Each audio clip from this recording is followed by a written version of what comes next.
Hello students. तो मैंने आपको इलेक्ट्रोस्टैटिक्स के लेक्चर 1 के बाद एक डीपीपी यानी डेली प्रैक्टिस प्रॉब्लम की शीट 1 दी थी, उसके बाद शीट 2 दी थी। तो पहले हम लोग डीपीपी 1 का सोल्यूशन देखते हैं। बहुत सिंपल क्वेश्चन थे उसमें, बेसिक। तो चलिए देखते जरा। पहला क्वेश्चन ये था कि 75 kg of electron, 75 kilogram electron का टोटल चार्ज कितना होगा।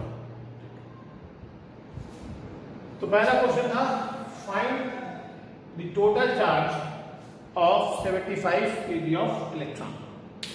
75 किलोग्राम इलेक्ट्रॉन जो है इसमें कितना चार्ज होगा। एक इलेक्ट्रॉन में कितना होता है हम लोग जानते हैं, -1.6 × 10⁻⁹ कूलम। तो 75 किलोग्राम अगर इलेक्ट्रॉन है तो उसमें कितना चार्ज होगा। तो उसके लिए हमें ये देखना होगा कि 75 किलोग्राम में कितने इलेक्ट्रॉन होते हैं। अब 75 किलोग्राम इलेक्ट्रॉन का टोटल चार्ज कैलकुलेट करना था, ठीक। तो देखिए कैसे इसको सॉल्व करेंगे। क्वेश्चन तो समझ में आ गया, शीट आपके पास है। तो 75 kg ऑफ इलेक्ट्रॉन का टोटल चार्ज निकालना है, बहुत सिंपल सी बात है। अब सबसे पहले निकालेंगे कि 75 किलोग्राम में कितने इलेक्ट्रॉन होंगे। अगर 75 किलोग्राम में कितने इलेक्ट्रॉन होंगे पता लग जाए तो फिर उतने इलेक्ट्रॉन का टोटल चार्ज निकाल लीजिए, 1 इलेक्ट्रॉन दे जाते हैं। कैसे निकालेंगे 75 किलोग्राम में कितने इलेक्ट्रॉन होंगे। 75 किलोग्राम में 1 इलेक्ट्रॉन के मास से भाग दीजिए। जैसे मान लीजिए मैं आपसे कहता हूँ कि एक पार्टिकल का मास 2 ग्राम है और एक झोले में ऐसे बहुत सारे पार्टिकल भरे और उस झोले का जो टोटल, थैली का जो टोटल मास है वो 100 ग्राम है। मतलब इसके अंदर कितने पार्टिकल हैं, तो आपने कहा एक पार्टिकल का मास 2 ग्राम और ऐसे 100 ग्राम उस थैली का वेट मास है, तो कितने हो जाएंगे 50। कैसे निकाला, टोटल 100 में एक पार्टिकल के मास से डिवाइड कर दिया। वैसे ही 75 किलोग्राम में कितने इलेक्ट्रॉन हैं, ठीक। तो number of electrons in 75 kg, तो टोटल मास 75 में एक इलेक्ट्रॉन का जो मास होता है, और एक इलेक्ट्रॉन का मास आपको याद होना चाहिए 9.1 × 10⁻31, ठीक। 9.1 × 10⁻31 किलोग्राम, ठीक। ये एक इलेक्ट्रॉन का मास होता है, डिवाइड कर देंगे तो ये आपको पता लग जाएगा कितने इलेक्ट्रॉन होंगे। यहां से नंबर ऑफ इलेक्ट्रॉन्स निकल आएंगे, ठीक। अब इतने इलेक्ट्रॉनों का टोटल चार्ज, तो total charge of these electrons, इन इलेक्ट्रॉनों का टोटल चार्ज कितना होगा। एक इलेक्ट्रॉन पर होता है -1.6 × 10⁻⁻19, एक इलेक्ट्रॉन का चार्ज। तो इतने इलेक्ट्रॉनों का चार्ज कितना होगा, जो भी आया है सॉल्व करके, मान लो सॉल्व करके n आ जाए तो एक इलेक्ट्रॉन का चार्ज इतना है, तो n इलेक्ट्रॉनों का चार्ज कितना होगा, और ये जो n यहाँ से आया है वो यहाँ एक इलेक्ट्रॉन पे इतना चार्ज होता है तो इतने इलेक्ट्रॉनों पे कितना चार्ज होगा, मल्टीप्लाई कर दो। तो ये 75 किलोग्राम इलेक्ट्रॉन का टोटल चार्ज निकल आया। क्लियर है क्वेश्चन। तो ये बहुत ही इजी क्वेश्चन था, इसमें कुछ करना नहीं था, सभी क्वेश्चन इसके इजी है।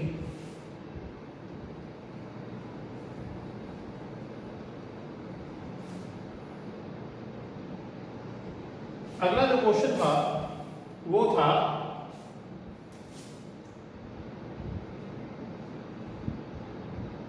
क्वेश्चन नंबर 2, और वो ये था कि 100 ग्राम वाटर, 100 ग्राम वाटर में टोटल कितना पॉजिटिव और नेगेटिव चार्ज होगा। आप जानते हैं कि वाटर मॉलिक्यूल जो है इसमें न्यूक्लियस भी होगा, इलेक्ट्रॉन्स भी होंगे, यानी पॉजिटिव चार्ज भी होगा, नेगेटिव चार्ज भी होगा। अब ये पता है जितना पॉजिटिव चार्ज होगा उतना ही नेगेटिव चार्ज होगा। तो वही आपसे कह रहा है कि 100 ग्राम वाटर में आप बताइए कि कितना टोटल पॉजिटिव चार्ज है या कितना टोटल नेगेटिव चार्ज है। तो कैसे निकालेंगे,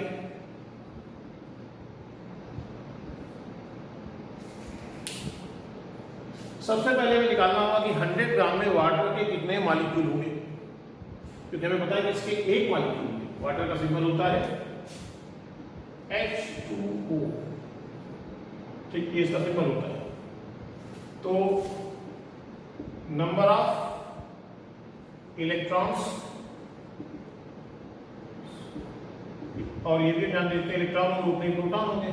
number of electrons are equal to number of proton. Number of electrons in one molecule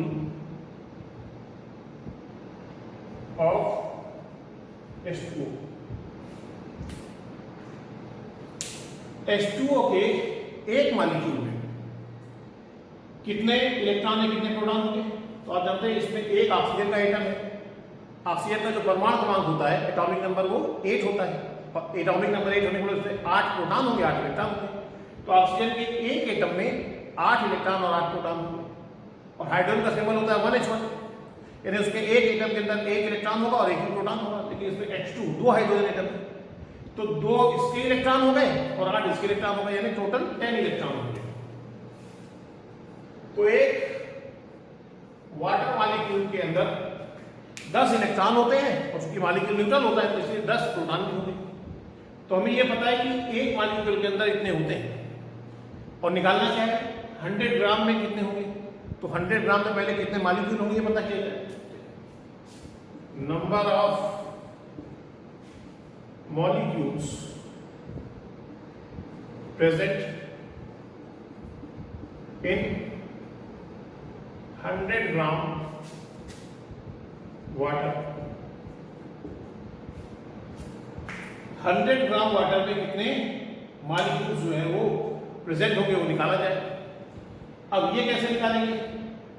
जब भी हमें एक सर्टेन मास के अंदर नंबर ऑफ मॉलिक्यूल्स निकालने हैं, तो हम लोग क्या करते हैं, अगर सब्सटेंस मॉलिक्यूलर स्टेट में है तो मॉलिक्यूल्स निकालते हैं, अगर सब्सटेंस एटॉमिक स्टेट में है तो एटम निकालते हैं कितने होंगे। तो ये हम लोग आवागाद्रो नंबर से निकालते हैं। और रूल इसका ये होता है कि किसी भी सब्सटेंस का जो मॉलिक्यूलर वेट होता है, यानी जो उसका अणुभार होता है, उसके उतने ग्राम में नंबर ऑफ मॉलिक्यूल्स होते हैं वो आवागाद्रो नंबर के बराबर होते हैं। जैसे वाटर का जो अणुभार होगा वो कितना होगा जानते हैं? वाटर का जो होगा मॉलिक्यूलर वेट वो होगा 18। भाई हाइड्रोजन के 2 हैं, तो हाइड्रोजन का एक सिंबल क्या होता है, 1H1, यानी परमाणु क्रमांक भी एक, परमाणु भार भी एक, एटॉमिक नंबर भी एक, एटॉमिक मास भी एक। तो 2 एटम है ना, 2 एटम है तो 2 हो गया मॉलिक्यूलर वेट। और ऑक्सीजन का सिंबल होता है 8 और 16, तो उसका परमाणु भार 16 है। तो इस पूरे मॉलिक्यूल का जो मॉलिक्यूलर वेट होगा या मॉलिक्यूलर मास जो होगा वो होगा 18। तो इस H2O का जो मॉलिक्यूलर मास या मॉलिक्यूलर वेट जो होता है वो 18 होता है। और किसी भी सब्सटेंस का जो मॉलिक्यूलर वेट होता है उसके उतने ग्राम में नंबर ऑफ मॉलिक्यूल्स होते हैं वो आवागाद्रो नंबर के बराबर होते हैं। तो इसका अणुभार कितना है जल का, 18। तो इसके अलावा अगर 18 ग्राम वाटर होता तो उसमें कितने मॉलिक्यूल्स होते हैं इसके, 6.02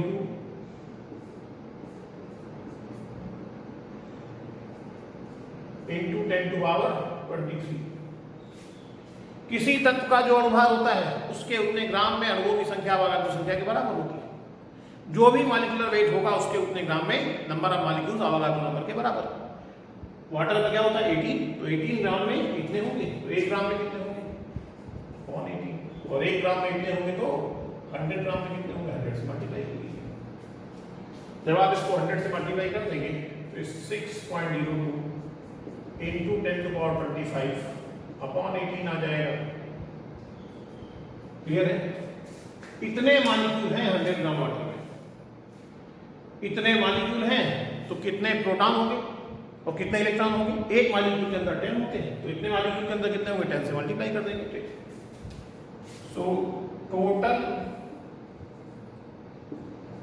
number of electron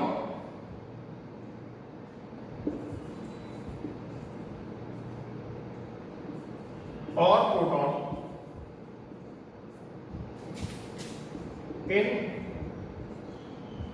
100 gram water will be equal to, एक मॉलिक्यूल के अंदर 10 इलेक्ट्रॉन 10 प्रोटॉन होते हैं, तो इतने मॉलिक्यूल के अंदर कितने होंगे, मल्टीप्लाई करिए।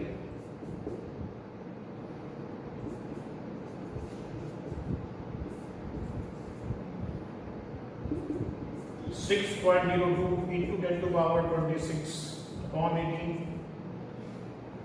चलिए 100 ग्राम में इतने प्रोटॉन और इतने ही इलेक्ट्रॉन हैं। Number of electron number of proton निकल आए। तो बस अब इतने इलेक्ट्रॉनों का टोटल चार्ज कितना होता है? एक इलेक्ट्रॉन का 1.6 × 10⁻⁹ गुना का नेगेटिव चार्ज। ठीक है, तो इतने इलेक्ट्रॉनों को कितना मल्टीप्लाई कर दीजिए। टोटल नाउ टोटल पॉजिटिव और negative charge present in 100 gram of water will be equal to 100 gram water में उतने इलेक्ट्रॉन हैं और उतने ही प्रोटॉन भी। एक इलेक्ट्रॉन और एक प्रोटॉन दोनों पे चार्ज कितना होता है? 1.6 × 10⁻⁹ कूलम। एक पर पॉजिटिव एक पर नेगेटिव।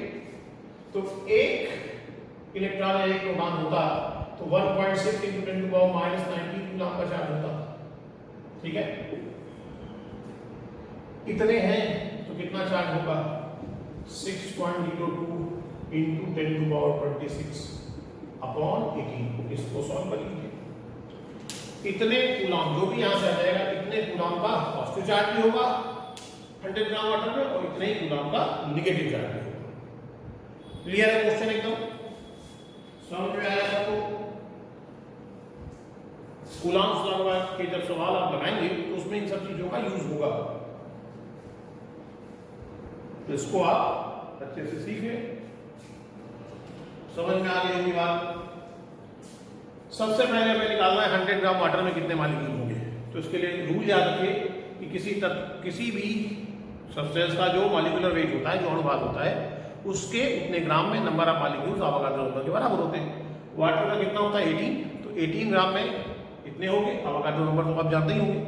18 ग्राम में इतने होंगे तो 1 ग्राम में कितने होंगे? 18 से डिवाइड किया। अब 1 ग्राम में इतने हैं तो 100 ग्राम में कितने होंगे? 100 से मल्टीप्लाई कर दिए। यूनिटरी मेथड लगा रहे हैं, एक ही नियम। तो ये पता लग गया इतने मॉलिक्यूल हैं। अब इतने मॉलिक्यूल हैं और एक मॉलिक्यूल के अंदर हमें पता है H2O के एक मॉलिक्यूल के अंदर कितने इलेक्ट्रॉन होंगे? ठीक है। ऑक्सीजन का परमाणु क्रमांक 8 होता है, इसके बाद 8 इलेक्ट्रॉन होंगे। हाइड्रोजन का 1 होता है, उसमें 2 हाइड्रोजन एटम है, तो 2 इलेक्ट्रॉन इसके और 8 इसके, टोटल 10 इलेक्ट्रॉन होंगे एक वाटर मॉलिक्यूल के अंदर और 10 ही प्रोटॉन होंगे, क्योंकि न्यूट्रल होता है। ठीक, तो एक मॉलिक्यूल के अंदर 10 है तो इतने मॉलिक्यूल के अंदर कितने होंगे? मल्टीप्लाई कर दिया तो पता लग गया 100 ग्राम वाटर के अंदर इतने इलेक्ट्रॉन है, इतने ही प्रोटॉन है। पर उनसे पूछा कितना पॉजिटिव और कितना नेगेटिव चार्ज है। तो एक इलेक्ट्रॉन और एक प्रोटॉन दोनों पर 1.6 × 10⁻⁹ कूलम का चार्ज होता है। एक पर पॉजिटिव एक पर नेगेटिव। तो एक इलेक्ट्रॉन या एक प्रोटॉन होता तो इतना चार्ज होता है। कितने 100 ग्राम में? इतने। तो इतने पे कितना चार्ज होगा? मल्टीप्लाई कर दो। तो बस 100 ग्राम वाटर में इतना पॉजिटिव चार्ज और इतना ही नेगेटिव चार्ज होगा। क्लियर हो गई बात आपको? बिल्कुल क्लियर, सबकी समझ में आ गई बात अच्छे से। तो चलिए अब देखते हैं हम लोग इसमें थर्ड क्वेश्चन क्या है। थर्ड क्वेश्चन में कह रहा है कि कोई बॉडी है, एक पिंड है, जो कि क्या कर रहा है? अपने अंदर से पर सेकेंड 10⁹ इलेक्ट्रॉन, ये कोई बॉडी है ऐसे, ये 10⁹ इलेक्ट्रॉन पर सेकेंड अपने अंदर से निकाल देता है। अब इलेक्ट्रॉन निकलने से कुछ चार्ज बाहर आ रहा है। तो पूछा बताइए ये बॉडी अपने अंदर से 1 कूलम चार्ज जो है वो कितने समय में निकाल देगी? कितने समय में ये 1 कूलम चार्ज जो है वो बाहर फेंक देगी, बाहर कर देगी अपने अंदर से? तो अगर हम लोग इसमें मान लें कि let in t second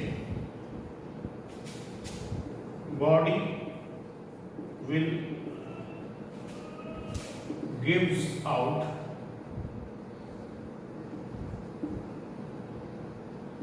1 coulomb charge. हमने मान लिया कि 1 सेकेंड t सेकेंड, जो पूछा वो मान लीजिए। वो पूछा कितने समय में 1 कूलम चार्ज बाहर फेंक देगा। हमने मान लिया 30 सेकेंड में वो ये काम कर लेगा। तो आपने मान लिया कि 30 सेकेंड में 1 कूलम चार्ज बाहर कर देगा। हमें पता है 1 सेकेंड में वो कितने इलेक्ट्रॉन बाहर करता है। इतने इलेक्ट्रॉनों का चार्ज कितना होगा?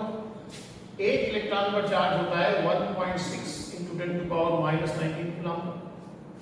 एक इलेक्ट्रॉन पर इतना चार्ज होता है, तो 10⁹ इलेक्ट्रॉनों पर टोटल चार्ज कितना होगा? मल्टीप्लाई कर दिए। एक इलेक्ट्रॉन का चार्ज कितना, तो एकदम कितना मल्टीप्लाई कर दिए।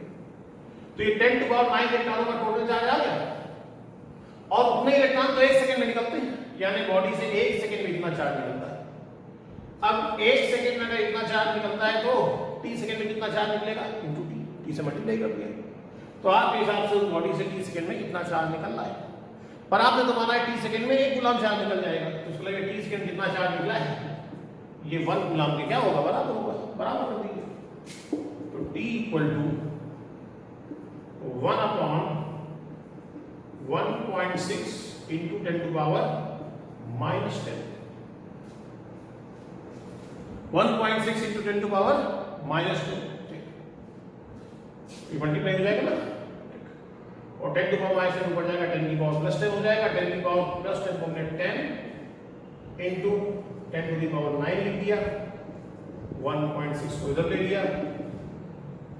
10 में जब हम डिवाइड करेंगे 1.6 से तो 6.25 × 10⁻9 सेकेंड। आपने बोला था 30 सेकेंड में ऐसा हो जाएगा, तो टाइम निकल आया।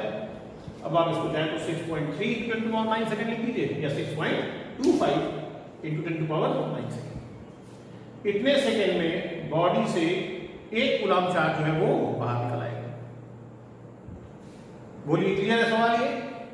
सबकी समझ में आ गई बात? स्क्रीनशॉट लेना हो तो ले लीजिए इसका आप लोग।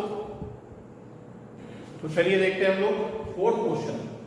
फोर्थ क्वेश्चन में कह रहा है कि दो आइडेंटिकल स्क्वायर है ए और बी। ए पर +2 चार्ज है, बी पर -2 चार्ज है, और एक तीसरा बिल्कुल ऐसा ही आइडेंटिकल स्क्वायर जो कि अनचार्ज है, उस पर चार्ज नहीं है, उसको पहले ए से टच कराते हैं। एक अनचार्ज स्क्वायर सी है, इस पर कोई चार्ज नहीं है, इसको पहले ए से टच कराते हैं, फिर बी से टच कराते हैं, ठीक है, और फिर तीनों को अलग अलग कर देते हैं। तो पदार्थ पूछ रहा है बताइए फाइनल चार्ज पर कितना कितना हो। तो देखिए, जब पहले हम इसका सॉल्यूशन ये है कि जब हम ए और सी को टच कराएंगे, ए पर चार्ज क्यू है, सी पर 0, यानी दोनों पर टोटल चार्ज कितना क्यू। और मैंने बताया था आइडेंटिकल एक जैसे चालक जब स्पर्श कराए जाते हैं तो उन पे आवेश बराबर बराबर बढ़ जाता है। तो टोटल चार्ज दोनों का क्यू है, जो कि अब दोनों में बराबर बराबर बढ़ेगा। तो क्यू को 2 बराबर भागों में बांटिए, तो Q/2 ठीक। तो यानी अब ए और सी पर Q/2 और Q/2 चार्ज रह गया, ठीक। ये तो फर्स्ट ऑपरेशन का रिजल्ट है जब आपने ए और सी को टच कराया। अब सी जब ए से हटा तो उसने ए पर Q/2 चार्ज केवल छोड़ा और खुद Q/2 चार्ज लेके गया, और किससे जाके भिड़ा जाके बी से, ठीक। तो जब सेकंड ऑपरेशन ये कि बी और सी को आप टच करा रहे हैं, ध्यान दीजिए कि बी पर -2 चार्ज है और सी पर Q/2 चार्ज है, तो दोनों का चार्ज टोटल कितना हो गया? -2 में Q/2 जोड़ेंगे तो -Q/2 ये दोनों का टोटल चार्ज है, जो कि अब 2 इक्वल पार्ट में डिवाइड हो जाएगा, क्योंकि अब आगे इसमें बराबर बराबर बटेगा। तो पहले तो टोटल चार्ज निकाला कि टोटल कितना है, फिर 2 से डिवाइड कर दो, तो 2 से डिवाइड करोगे तो -2/4। इसका मतलब ये हुआ कि बी और सी जब अलग होंगे तो इन पर -Q/4 और -Q/4 चार्ज होगा। तो इस तरह से अब जब आप ए, सी और बी तीनों को देखेंगे तो ए पर तो बचा था Q/2 चार्ज, सी पर बचा है -Q/4 और बी पर बचा है -Q/4। ये आपका आंसर हो गया कि चार्ज डिस्ट्रीब्यूशन जब हो जाएगा तो उसके बाद अब इन पर ये चार्ज बचेगा, ए पर Q/2, बी पर -Q/4 और सी पर भी -Q/4 चार्ज होगा। क्लियर है? सरल सा सवाल था, आ गया होगा आप लोगों को, ठीक है। तो ये फोर्थ क्वेश्चन आपका हो गया।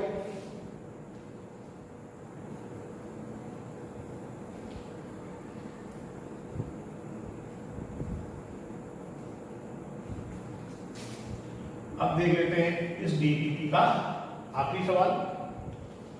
और आखिरी सवाल जो था वो ये था कि एक कॉपर का एक कॉइन है और कॉपर के इस कॉइन का जो मास था वो 3.11 ग्राम था।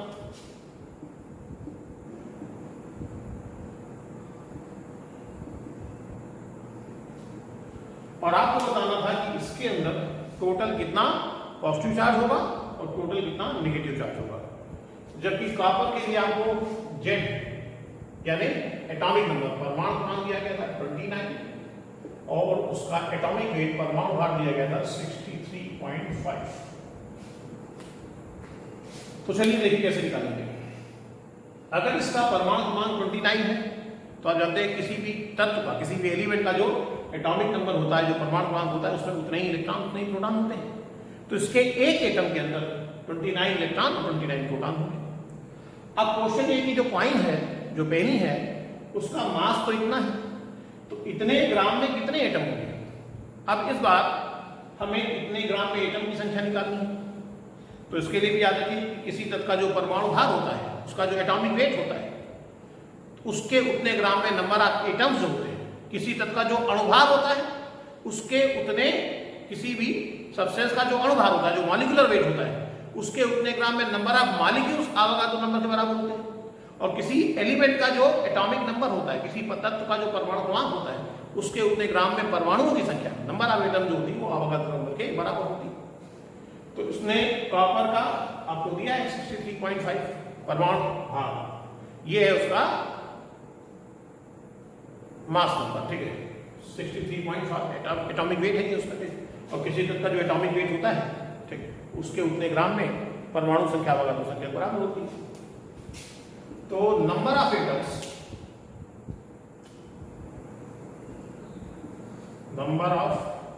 एटम्स इन 3.11 ग्राम कॉपर, देखिए इसका परमाणु भार जो है वो 63.5 है। किसी तत्व का जो परमाणु भार होता है उसके उतने ग्राम में परमाणु संख्या आवागाद्रो संख्या बराबर होती है। तो एटॉमिक वेट 63.5 है, इसलिए 63.5 ग्राम में 6.02 × 10⁻23 एटम होंगे, ठीक है। 63.5 ग्राम में इतने होंगे तो 1 ग्राम में कितने होंगे, और 1 ग्राम में अगर इतने हैं तो 3.11 ग्राम में कितने होंगे, क्योंकि जो कॉइन है उसका मास तो 3.11 ग्राम। तो 63.5 इसका एटॉमिक वेट है, इसलिए इतने ग्राम में आवागाद्रो नंबर बराबर। तो 1 ग्राम में कितने होंगे, इससे डिवाइड कर दिया, और 1 ग्राम में इतने तो 3.11 ग्राम में कितने होंगे, मल्टीप्लाई कर दिया। ये नंबर ऑफ एटम्स आ गए। अब जब नंबर ऑफ एटम्स आ गए तो total number of electrons which is equal to number of protons in 3.11 gram Cu। परमाणु क्रमांक 29 है। किसी तत्व का जो परमाणु क्रमांक होता है, जो एटॉमिक नंबर होता है, उसमें उतने ही इलेक्ट्रॉन उतने ही प्रोटॉन होते हैं। तो परमाणु क्रमांक 29 का, इसमें 29 इलेक्ट्रॉन 29 ही प्रोटॉन होंगे एक एटम में, ठीक। तो एक एटम में 29 इलेक्ट्रॉन है, और पेनी के अंदर एटम कितने, इतने। एक एटम में 29 इलेक्ट्रॉन है, तो इतने एटम में कितने होंगे, मल्टीप्लाई कर देंगे 10⁻23 into 3.11 अपॉन 63.5। इसको सॉल्व कर लो, मान लो ये सॉल्व करके n आ जाए, तो ये सॉल्व करना पड़ेगा आपको, हमने दिया है। तो ये इतने इलेक्ट्रॉन है इसके अंदर और इतने ही प्रोटॉन। और जब number of electron number of proton पता लगे तो चार्ज नहीं निकल आएगा। एक इलेक्ट्रॉन एक प्रोटॉन में कितना होता है आप जानते हैं। तो टोटल पॉजिटिव और negative charge on 3.11 gram copper coin या copper penny will be equal to, एक इलेक्ट्रॉन पर 1.6 × 10⁻19 कूलम का नेगेटिव चार्ज होता है। पेनी के अंदर इतने इलेक्ट्रॉन है तो कितना चार्ज होगा, इतने कूलम का नेगेटिव चार्ज होगा और इतने ही कूलम का पॉजिटिव चार्ज भी होगा, ठीक। n तो आपने निकाला, उससे मल्टीप्लाई कर देना, ठीक। तो ये कितना पॉजिटिव और कितना नेगेटिव चार्ज होगा उस कॉइन में, उस पेनी के अंदर, ठीक है। कॉपर की, ये हम लोगों ने निकाल दिया। समझ में आ गई बात आपको? तो ये हम लोगों ने DPP1 के सॉल्यूशन मैंने आपको बताया, इसमें जिसमें जो क्वेश्चन नहीं आया हो वो आप देख लीजिए, फिर मैं आपको किसी दिन DPP2 के सॉल्यूशन जो है वो आपको बता दूंगा, ठीक है। इसमें इससे थोड़े ज़्यादा अच्छे सवाल हैं, जैसे जैसे DPP का नंबर बढ़ेगा और ज़्यादा अच्छे से अच्छे सवाल आते जाएंगे। तो हमने ये 1 का आपको सॉल्यूशन दिया है, ठीक, इसको आप देख लीजिएगा, पढ़ाई करते रहिए। Thank you.